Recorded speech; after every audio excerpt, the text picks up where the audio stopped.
No, samozřejmě dost velké. Ta mluvenostní rysy, tam je vždycky ta standardizace silnější.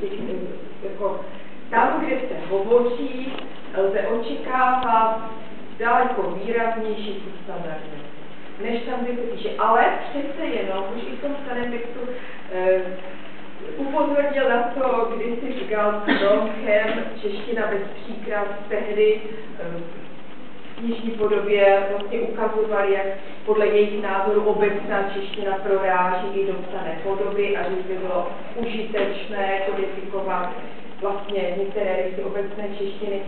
Ale je to to, co jsem říkala, to nemusí být rysy obecné češtiny, to mohou být rysy společné, které ano, jsou také v obecné češtině, ale jsou i v jiných dialektech. Já nejsem dialektolog, aby to mohl potvrdit.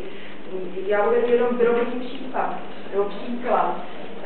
Koncovka ma pro instrumentál plurálu, to není obecně česká koncovka ryze, to je společná koncovka, která znamená unifikační koncovka. A je úplně jedno, jestli je taky v obecné češtině, tam podle mého názoru nemá obecná čeština ten vliv. A ta se dostává i do psané podoby.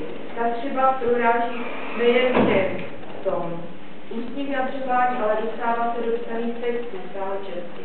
Takže víc je to mluvené komunikace. V tejto súvislosti tiež taká podotázka, ale vlastne tretia otázka. Tak pri najmenšom implicitne sa